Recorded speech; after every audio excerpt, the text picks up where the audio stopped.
Bueno, pues buenas tardes a todos y a todas. Muchísimas gracias una vez más por estar aquí, acompañarnos en esta nueva actividad del Museo Salvador Victoria. Una actividad muy especial para nosotros, que bueno, pues para nosotros es una de las piezas claves de lo que teníamos programado para este 10º aniversario de nuestro museo, este 10º cumpleaños.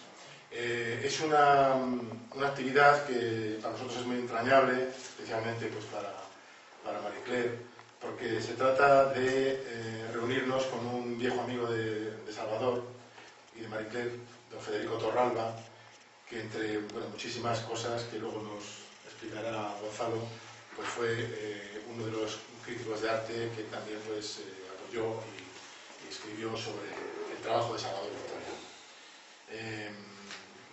Hace pues, un año y medio, pues, pensando en este aniversario del museo, pues pensamos en la edición del número 3 de estos libritos que hemos llamado los documentos del museo. Son libritos modestos en el formato, pero grandes y ambiciosos en su contenido. Hasta ahora hemos tenido pues, poetas, ensayistas como Vicente Aguilera Cerny o José Chicharro, que bueno, pues queríamos un poco también complementar lo que dedicamos en nuestro museo a las artes plásticas con otras artes, como la poesía, la literatura, el ensayo y ahora el teatro. Bien, para la presentación de este librito me acompaña Juan Ulibarri, que es el secretario de la Fundación Torralba Fortún, que recoge pues, todo el legado y muchísimos innumerables documentos de don Federico Torralba, y bueno, es el encargado un poco de ponerlo en orden, de también gestionarlo, de darlo a conocer y de muchísimas cosas más que nunca se saben. De todo lo que viene. Exacto. Y nos acompaña también Gonzalo Borrás. Gonzalo Borrás, que ya lo conocéis todos, pues bueno, es muchas cosas, ha sido muchas cosas más. Entre otras, es catedrático emérito de Historia del Arte Moderno y Contemporáneo de la Universidad de Zaragoza, director del Instituto de Estudios Islámicos y de Oriente Próximo.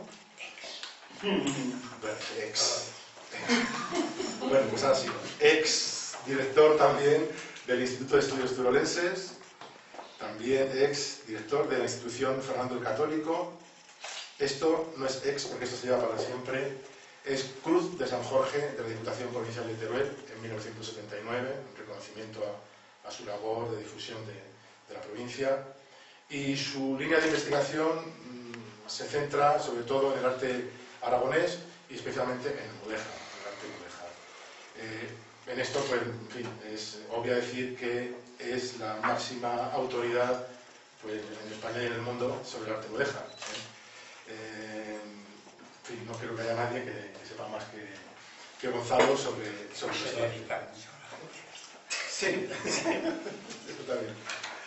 Seguramente que muchos de vosotros habéis tenido en vuestras manos un librito que se llama El arte mudéjar en Teruel y su provincia, que editó el Instituto de Estudios Turolenses en su colección Las Cartillas Turolenses, ¿no? Pues, bueno, un librito que aparte de todo lo que Gonzalo ha estudiado, ha inventariado y tal, es muy didáctico, es muy divulgativo para llegar a todos, ¿no? A todos los interesados. Y bueno, pues también nos va a hablar sobre Federico Torralba, con quien también, por supuesto, tuvo un contacto muy estrecho y gran amistad.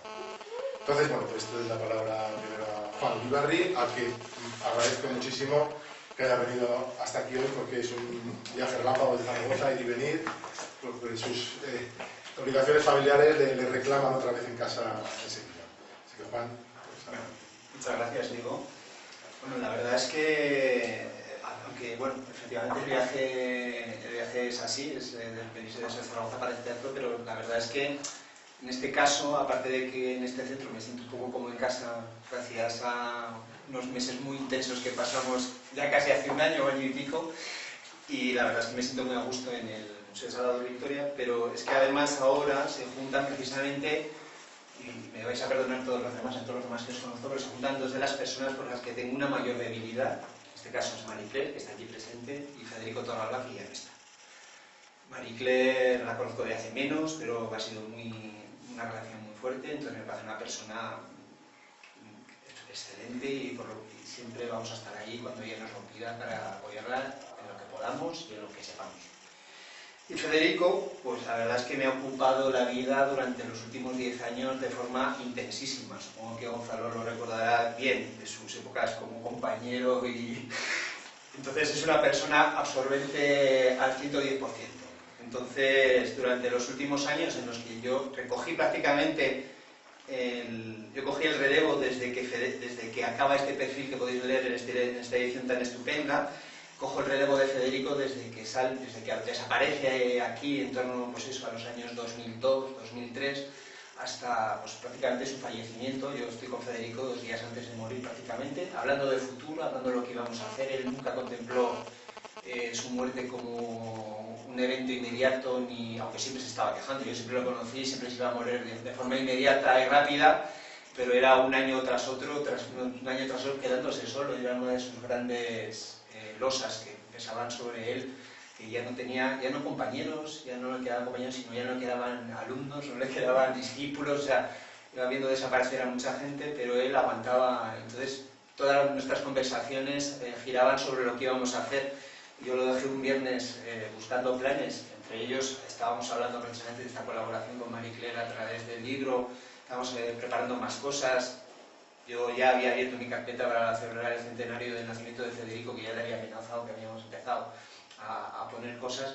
Entonces, pues bueno, la verdad es que fue un poco la sorpresa cuando al final las cosas suceden, ¿no? Entonces, la relación durante estos casi 11 o 12 años últimos han sido muy intensas. Federico es una persona en la que no permitía medias tintas, tenías que estar con él, y si no, pues no. Pero tenías que estar con él, te llamaba, si no le llamabas te decía que por qué no le llamabas. En fin, era una persona muy intensa, con la que todos los trámites eran importantes, eran muy profundos. Entonces, la verdad es que la relación ya no solamente trascendió, mi relación con él lógicamente empieza desde el punto de vista profesional. Soy un funcionario del Gobierno de Aragón y asignan a los proyectos, en este caso que los consejeros o los directores prevén adecuados. En este caso fue un encargo directo de que en ese momento era el consejero, actual director general, Javier Callizo, y yo me vinculo a él desde el punto de vista profesional, pero acaba siendo una relación tan estrecha que verdaderamente acabamos teniendo una relación personal de muchísimas horas, de compartir puedo decir que me encargué de llevar todos sus materiales, todas sus obras, tanto lo de arte oriental como lo que quedaba de arte contemporáneo a sus respectivas sedes, cosa que hemos acabado recientemente, algo que ya salió de la prensa, con la retirada de las últimas obras que quedaban en su domicilio en la calle San Miguel, depositando sus primeras piezas de arte oriental, que para mí ha sido muy emocionante, porque hubo 2 o 3 piezas de arte oriental que Federico no nos quiso donar, no nos quiso depositar en primera instancia, y siempre nos había repetido que esas piezas solo saldrían de cuando ella no estuviera en su domicilio, y así ha tenido que ser. Lo hemos llevado muy recientemente. Bueno, entonces la verdad es que don Federico pues, ha sido una persona intensa, es una persona muy interesante, es una persona con la que se aprendía historia. Yo siempre amenazaba que cada conversación nuestra tenía que acabar o con un cassette o con una libreta apuntando. Tenía una memoria excelente para una persona de 98 o 99 años, entonces se acordaba perfectamente de periodos de la historia de España que él vivió directamente. Él vivió los primeros inicios de la guerra civil, con los primeros problemas incluso personales, a través de las amenazas a su familia. Él vive la expansión de Zaragoza hacia Delicias, son unos pioneros que se van a vivir a un chalet, en un sitio donde en ese momento no había nada. Vive la experiencia del tranvía, que luego recupera poco a poco, nos hacía mucha gracia esa recuperación del tranvía que él llega a ver, no del todo, pero sí en esos conatos, cuando el tranvía era su medio de transporte fundamental. Nos contaba muchísimas anécdotas pues, de los grupos que se reunían en su domicilio para jugar al mahjong, para hacer cosas inverosímiles, supongo, en esos años de esa España un poco oscura. No sé, hablaba de cosas transversales. Federico era un hombre de orden. Yo creo que se le puede decir que era una persona formal, pero desde el punto de vista del pensamiento tenía ideas súper transgresoras. O sea, el apoyo que hacía al arte contemporáneo nunca me quedó claro. Algún día alguien tendría que explicar por qué se dedica al arte contemporáneo. Se dedica porque no hay nadie que se dedique o por oposición a todos los demás, y empieza a desarrollar una línea que en ese momento no existía, de investigación y de estudio en la Universidad de Zaragoza. Entonces, bueno, la verdad es que durante estos 12 años han sido una maravilla, ha sido un lujo poder estar con una persona como él. Me siento muy dichoso de haber podido disfrutar estos últimos años de trabajo. Hemos trabajado siempre las reuniones con él eran de trabajo, siempre tenía ideas nuevas, siempre tenía proyectos, siempre tenía sugerencias. La fundación, en el fondo, era un poco el foco amplificador en el que íbamos reflejando algunos de estos proyectos. Ha habido uno que lo tenemos congelado, pero que espero que en algún momento podamos salir, como es la Galería Carós y la Galería Atenas, que conseguimos, gracias a su insistencia, reunificar una vez más, y es un inmueble que actualmente es propiedad de la Fundación Torralba Fortun, y que en un momento dado se ha quedado con un proyecto para abrir un espacio más de cara a la cultura, un lugar más en el que mostrar sus debilidades, sus gustos, que eran muy variados. No hay que pensar solamente en el Federico del arte contemporáneo, en el Federico del arte oriental, sino tenemos aquí un Federico dramaturgo, tenemos un Federico escritor de novelas, tenemos por ahí creo que es El misterio del río Piedra, o así hay otra novela, la leyenda del río Piedra, que también está editada. En fin, era una persona que le gustaba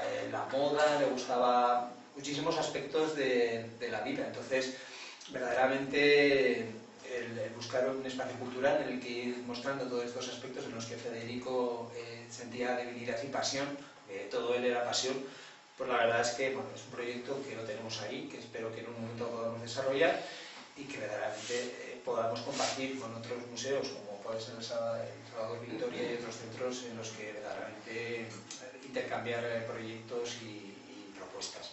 Entonces, bueno, simplemente quiero que sepáis que Federico, lo decíamos en la Semana Cultural Japonesa, que también se la dedicamos a don Federico. Quiero que sepáis que Federico, en el fondo, yo dije que sigue vivo en muchos de nosotros. Antes estábamos hablando con Gonzalo, como sigue vivo en la universidad a través de dos excelentes valedores como son Elena Barlés y David Almazán, Monta tanto monta. Y la verdad es que sigue vivo en muchos de nosotros, que ha dejado de ser un trabajo, bueno, como muchos que podemos ir haciendo a lo largo de nuestra vida profesional, para ser una idea que tenemos ahí, siempre vinculados de alguna u otra forma. Todo lo que sea Federico va a encontrar seguramente en muchos funcionarios, no solamente en mí, sino en otros compañeros, esa llama especial que vamos a seguir manteniendo. Entonces, bueno, pues Federico efectivamente ya no está con nosotros en persona, pero sigue en la mente de la mayoría de nosotros. Entonces, quiero que sepáis que todos los proyectos y que todas las ideas que vayan vinculadas a cualquier esto que va a tener muy buena acogida, eso por parte de nosotros, de todos nosotros los que seguimos manteniendo esta idea de Federico, esta imagen de Federico. Nada más, yo simplemente quiero dar paso a Gonzalo, que mucho más sabe lo que yo. Y quiero dar paso a Gonzalo.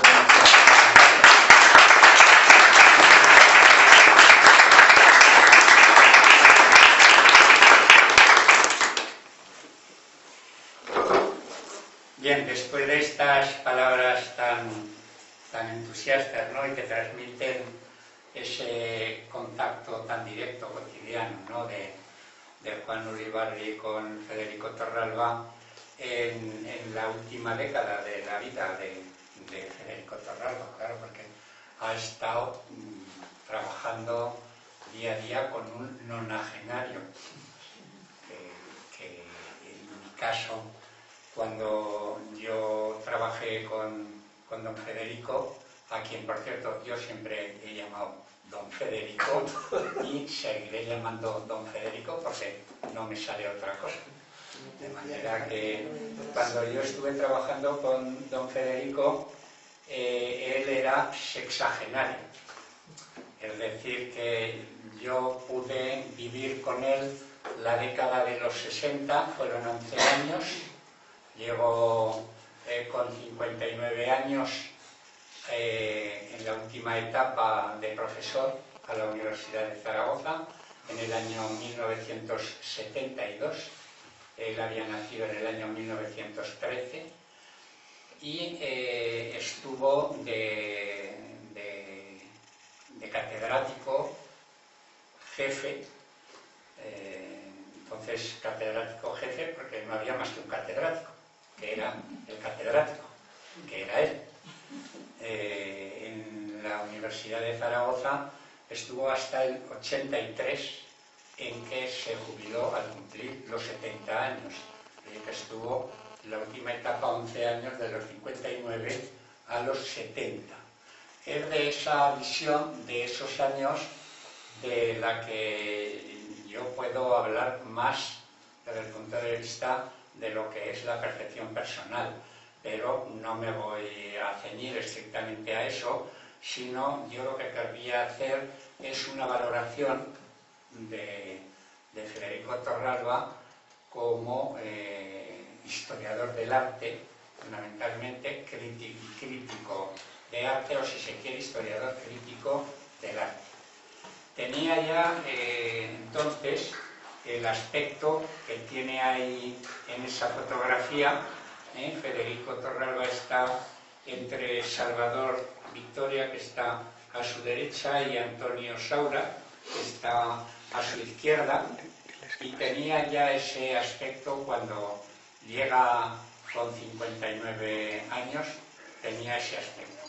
Ahí en esa fotografía justamente hemos estado viendo que tenía 64 años cuando se hace esa foto, pero desde los 60 hasta su fallecimiento no llegó a cumplir los 99, pero durante 40 años mantuvo la misma iconografía y el mismo aspecto, con algo de pequeño deterioro del paso del tiempo, pero su aspecto era ese.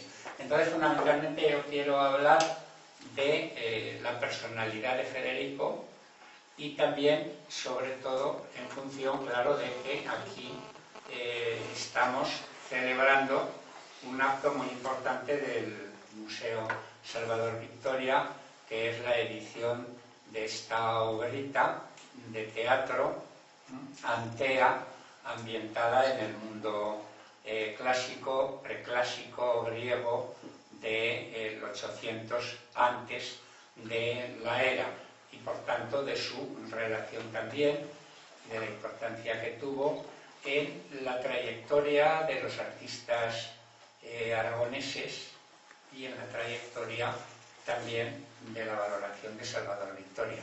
Yo creo que esto es lo que le da sentido a este acto y le da sentido al hecho de que Marie Claire y Diego hayan decidido incluir dentro de esta colección de perlas del museo, pues después de Vicente Aguilera Cerny y Eduardo Chicharro, a don Federico Torralba, cosa que yo celebro y a mí me da muchísimo gusto. Entonces, muy brevemente vamos a los tres aspectos.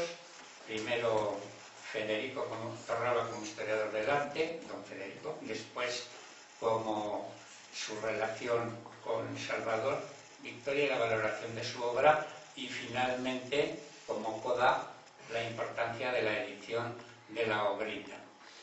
Don Federico Torralba Soriano fue un catedrático absolutamente singular y excepcional en la historia de la Universidad Española del siglo XX. Lo podríamos calificar de rara avis, es decir, de pájaro singular, o si se quiere, de criatura singular. No había otro como él. No había otro como él, con su forma de ser, para empezar, muy llamativa, ya lo ha recalcado bastante Juan. Federico Torralba lo hacía todo de forma apasionada. Era muy apasionado y lo hacía todo apasionadamente, y estudiaba el arte de forma apasionada, y a él le tenía que gustar mucho y le tenía que apasionar todo aquello que que estudiaba y que explicaba. Y esto era lo primero que transmitía cuando llegó, por ejemplo, a Zaragoza en este año 1972, de regreso. Él había estado ya mucho tiempo en Zaragoza de profesor, pero cuando regresa de catedrático, casi a los 60 años, viene como una tromba. O sea, empezó a dar clases en la universidad, enseguida seleccionando una serie de asignaturas que a él entonces le interesaban especialmente, a las que me referiré enseguida: artes decorativas, arte contemporáneo. Estas fueron las primeras, después vendrán las artes extremo-orientales.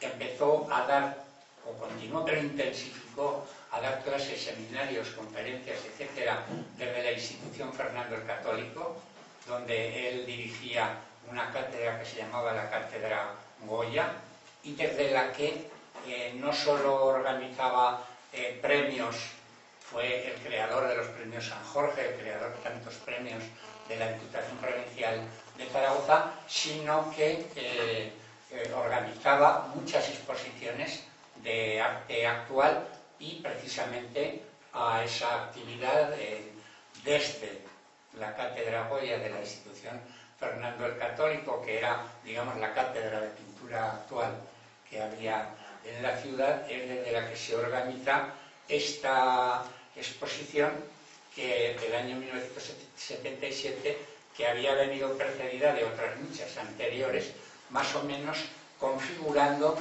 el grupo de los grandes maestros aragoneses del arte actual en esos años, que era una idea rectora que llevaba don Federico Torralba en la cabeza, y en la que él intentaba destacar en el panorama nacional la importancia que tenían estos artistas aragoneses, de los cuales muchos de ellos, pues prácticamente todos, salvo la excepción de José Horus, que era el que se había quedado en Zaragoza, habían tenido que salir de Aragón para triunfar artísticamente, y era uno de sus leitmotivs de conferencias de todos aquellos años, que para triunfar en arte había que salir de la ciudad. Es un catedrático especial porque los catedráticos de Historia del Arte normalmente explicaban una historia del arte que terminaba en Francisco de Goya. Esto el que llegaba a Francisco de Goya, porque algunos se quedaban en el arte del Renacimiento. Entonces era una historia del arte que comenzaba en la prehistoria. Había mucho arte de la antigüedad, Egipto, Mesopotamia, mucho arte clásico y romano, mucho arte medieval, y por allá por el Renacimiento empezaban a quedarse. Algunos más lanzados llegaban hasta Francisco de Goya. El siglo XIX y el siglo XX no se explicaba en la Universidad Española, de modo que cuando, por ejemplo, escribió para los volúmenes de Ars Hispaniae los volúmenes correspondientes al arte español del siglo XIX y del siglo XX, su director José Gudiol se los tuvo que entregar, la redacción de estos volúmenes, a una persona que no era catedrático de la universidad, Juan Antonio Gaya Nuño, que era el que se encargaba de trabajar en siglo XIX y en siglo XX. Pues bien, en este ambiente, don Federico Torralba comenzó ya en el año 1944 con un gran manifiesto sobre la pintura moderna, entendiendo por moderno lo actual, es decir, la pintura de nuestros días, que eso es lo que quiere decir moderno. Moderno es un término latino que quiere decir actual. El arte moderno es el arte actual. Muchos a veces lo confunden con la edad moderna, que es la que empieza en la época de los Reyes Católicos y termina con la Revolución Francesa. Entonces, él había empezado por las artes decorativas, las artes suntuarias. Don Federico siempre tuvo una gran atracción por la belleza, pero al mismo tiempo que por la belleza suntuosa. Todo aquello que era rico.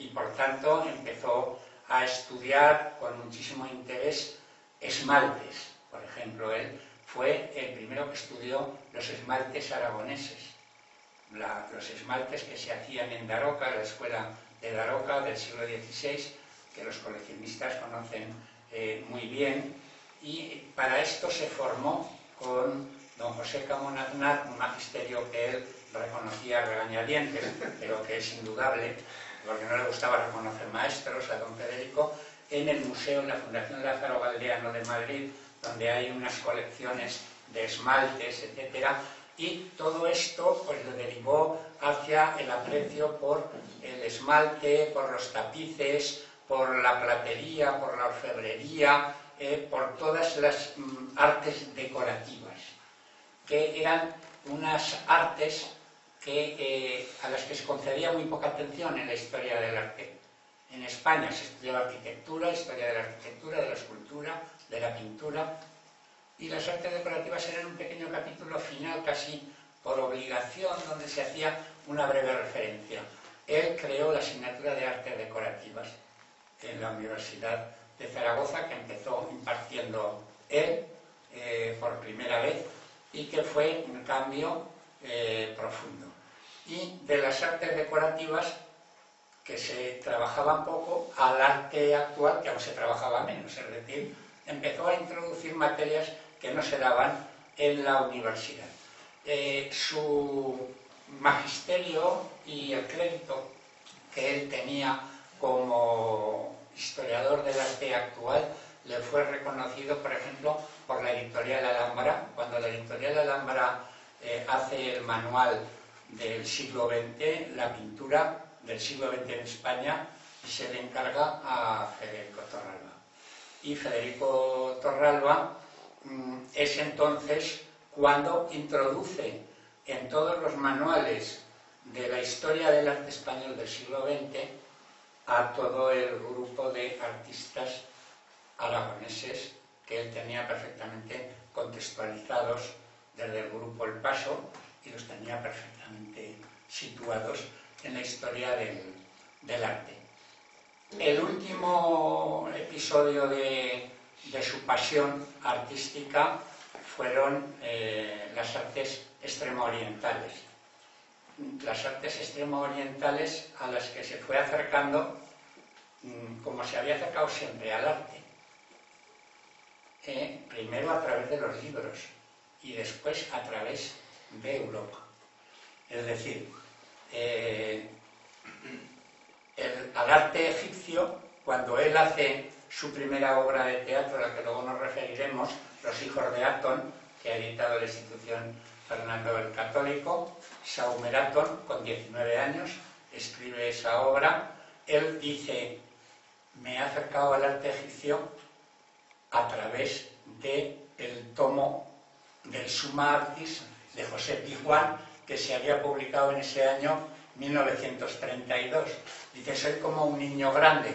Los niños pequeños leen cuentos de hadas y yo me acerco con mi imaginación al arte de las civilizaciones antiguas a través de libros. También algún día podré ver la realidad, decía él entonces, pero él escribe una obra de teatro ambientada en el Egipto faraónico de Tutankamón, sin haber estado en Egipto, pero ya había estado en París, eso sí, desde muy pequeño, que lo llevaban sus padres, que lo educaron, tuvo una educación familiar exquisita en el buen gusto, y de ese buen gusto pues se va aproximando al arte extremo-oriental a través de Venecia y París. Prácticamente casi todo lo que hay en la Fundación Torralba está comprado ahí. Está comprado entre esos dos polos. Bueno, Federico Alapelli Guggenheim de Venecia, pues iba porque estaba mucho más accesible, o a París. Y introdujo estas enseñanzas en la Universidad de Zaragoza también, con una asignatura que también empezó a dar él, y que es la asignatura de artes extremo-orientales, que ha tenido tanta... esa asignatura ha sembrado una semilla tan fructífera que va desde la Fundación Fortuny Torralba de Zaragoza, donde está toda su colección de arte oriental, hasta una serie de discípulos que ya se han nombrado aquí, que ahora están organizando en España las semanas de la cultura japonesa en nuestro país y se organizan en Zaragoza. No se organizan en ninguna otra ciudad española, ni esto se hace, por ejemplo, en otras ciudades europeas. Es decir, que ahí sí que se está a la cabeza de... Bien, en este contexto, en la segunda de sus pasiones, el arte actual, Federico tuvo una pasión especial por una generación de artistas aragoneses, y fue esta generación, la generación de Salvador, en Victoria. Él se dio cuenta de que fuera de Aragón no nos hacían caso nunca. Es decir, que lo que pasaba en Aragón no tenía ninguna repercusión ni peso en España, y que había que saber vender Aragón. Y entonces él creó, porque eso es una creación suya, lo de los 6 maestros aragoneses del arte actual, entre los que comprenderéis, solamente en Aragón quedaba José Orús, todos los demás estaban fuera, casi todos en Madrid, salvo Aguayo, que se había quedado en París, y esto siempre genera envidia, es decir, 6 maestros y los demás ¿dónde quedamos? Pues no había más que 6, y 6 eran 6 y se acabó. Porque él era así de rotundo, así de impactante, así de... Y él sabía, tenía una especial finura para valorar muy bien a cada uno, sin que los artistas, que son muy envidiosos, tuvieran envidia de los demás, de lo que don Federico escribía sobre ellos. Era una persona que sabía muy bien valorar lo que él consideraba que era la categoría artística, categoría en el sentido filosófico, es decir, la esencia del artista, de modo que además, como se trataba de artistas que a pesar de ser de una generación, de una misma generación, y muchos de ellos militaban en el informalismo, pero dentro del arte del informalismo y de la abstracción pues había muchos matices, variedades, y esto él lo sabía matizar muy bien. Y yo aprendí con él. Es decir, yo era profesor cuando él llegó, en estos momentos en los que estoy hablando, yo era ya profesor agregado en la Universidad Autónoma de Barcelona, pero yo aprendí con él. Yo fui a sus clases de doctorado, el único profesor del departamento que fui a sus clases de doctorado, los demás no iban, pero daba doctorados sobre arte actual, de lo que yo sabía muy poco y aprendí mucho. Sus conferencias de Zaragoza, cursos sobre Goya, sobre Picasso, etc., eran maravillosas. Y sus exposiciones, y sus críticas. Y ahí es donde él tuvo siempre para la obra de Salvador, que en esos años Salvador había salido de aquel informalismo ya tan expresionista y tan fuerte de los tiempos de París y tal, y iba por una senda en la que iba adquiriendo un equilibrio, una serenidad, una perfección que a don Federico le maravillaba y lo expresaba muy bien, porque hablaba muy bien. Hablaba también que escribía como hablaba, hasta el punto de que cuando él no pudo escribir, que fue muy pronto, le dictaba a Antonio Fortún. Antonio, escribe a máquina. Y don Federico le dictaba. Ha seguido haciendo hasta el final, lo de dictar. Le dictaba, es decir, que escribía como hablaba. Entonces, los que puedan leer textos de don Federico verán que era un extraordinario escritor, y con eso llegó al último punto, ya muy breve, de estos trabajos suyos como dramaturgo. él empezó escribiendo, queriendo ser escritor de obras de teatro, queriendo ser dramaturgo. Es decir, esto que intentó a los 19 años con Saumer Aton, Los hijos de Aton, y continuó a los 20 con Antea, que fue las dos obras. La segunda es la que se presenta hoy, editada por este museo. Esto no era una peripecia y una aventurilla juvenil, es a lo que se quería dedicar. Él quería ser escritor y específicamente escritor de teatro. E intentó con sus padres, que le apoyaban siempre en todo. En el caso de Saumer Aton, intentó que la obra se representara en Barcelona, cosa que no se logró con la Sirgu. Es decir, que hubo mucho empeño en esto.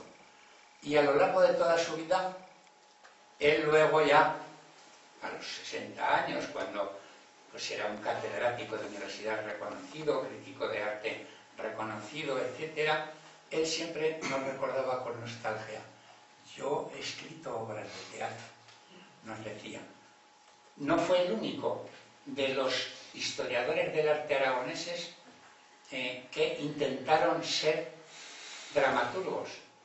José Camón Aznar, al que don Federico nunca le quiso reconocer el magisterio, don José Camón Aznar tiró la toalla en 1933. La toalla de escritor de teatro, porque don José Camón Aznar, que era ya catedrático de la Universidad de Salamanca desde el 26, lo que quería era ser dramaturgo y escritor de teatro. Y cuando en 1933 le dieron el Premio Nacional de Teatro a don José Camón Aznar, ex aequo, que lo tuvo que compartir con otro dramaturgo, por cierto, famosísimo, Estel de Loísa está debajo de un almendro. Sí, sí, Casona. Es decir, los premios nacionales de teatro en España en el 33 son Alejandro Casona, en el 36 es cuando don Federico hace esto, y José Camón Aznar. ¿Cómo puede decir que él no estaba mirando a don José Camón Aznar? Lo estaba mirando muchísimo, ¿no? Eso está más claro que el agua. Pero don José Camón Aznar dijo: un exequo para mí en un premio nacional de teatro, no voy a seguir ya por ahí. Y Camón lo dejó. Don Federico lo dejó porque no le representaban las obras, pero es que el catedrático que ha ilustrado el manuscrito mecanografiado de esta obra, con estas bellísimas ilustraciones, Julián Gallego, el tercer gran, todas son de Julián Gallego, el tercer gran catedrático de los tres que he nombrado, todos aragoneses. Hemos hablado de 6 maestros aragoneses, artistas, estamos hablando de 3 historiadores del arte aragoneses. Pues Julián Gallego también escribió una obra de teatro. La primera obra de don Federico Torralba, que la ha recordado ahora Juan Ulibarri, en su bibliografía, la primera obra del 1937 de la imprenta de Casañar, es La leyenda de piedra. Es decir, intentó ser escritor por encima de todo. Y siempre decía: se me adelanta el escritor al arqueólogo. Decía él, porque tenía tal pasión por las cosas y tenía sobre todo un ojo crítico tan excepcional que perdía poco tiempo en investigaciones de archivo y en documentaciones, que eso lo dejaba para otro. Él tenía muchas cosas que decir de lo que veía. Entonces, para mí, que una persona que supo valorar de una forma tan afinada la pintura de Salvador Victoria, y que, bueno, ahora ve algo que le haría muy feliz, porque don Federico iba a cumplir 100 años el 31 de agosto de este año. Entonces, desde la institución Fernando el Católico se editó una obra suya de teatro, Superaton, porque la institución Fernando el Católico le debía toda una vida de trabajo dedicada a la institución. Pero la otra obra se la edita Marie Claire y se la edita este museo. Para mí esto desde luego es un día de gozo, porque desde lo que él decía, don Federico decía y hubiera dicho hoy, es que era muy feliz, que se sentía muy feliz, porque por fin sus obras de teatro estaban editadas. Espero que se represente.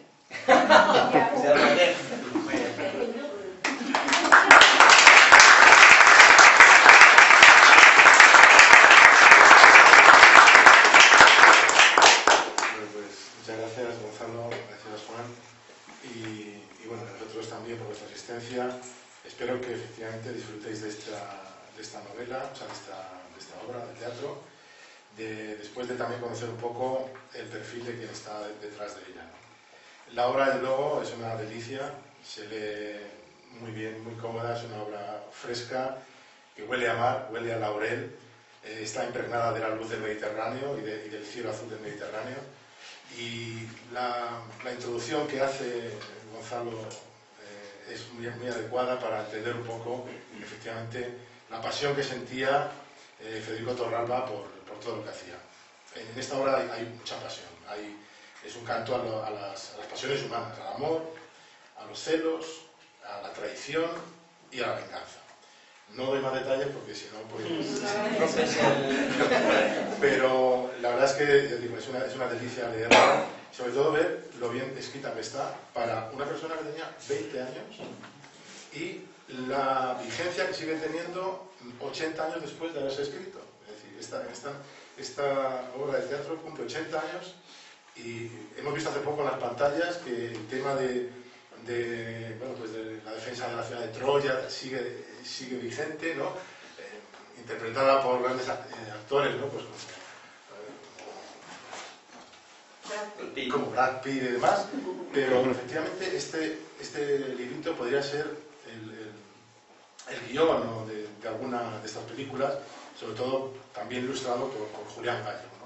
Podría ser el storyboard de una película de vigencia actual y desde luego, ya os digo, a lo mejor si se puede ver a la sombra de algún árbol o teniendo el mar, aunque sea imaginario desde nuestro Aragón profundo, el mar en nuestra mente, es algo para disfrutar de ello. Bueno, por último, quería despedir este acto con una frase que tomo del propio Federico Torralba, que pone en boca de la protagonista de la obra, de Antea, refiriéndose a su marido, a Diocles, que dice: «Qué poco es todo para quien fue tanto».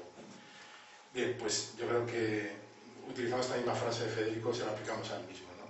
Esta obra es algo muy poquito para todo lo que fue, pero creo que merece muchos poquitos como estos para que efectivamente su obra y su figura siga viva entre nosotros y sigamos sobre todo disfrutándola. Así que bueno, pues por mi parte nada más, agradeceros vuestra asistencia y a vosotros en especial, Juan y Gonzalo, a Marie Claire por estar siempre detrás de estas actividades y en concreto de esta edición, y bueno, pues a todos vosotros por hacer que sea posible que sigamos trabajando, avanzando y disfrutando de las actividades que se generan en este museo. Así que pues nada más. Muchas gracias.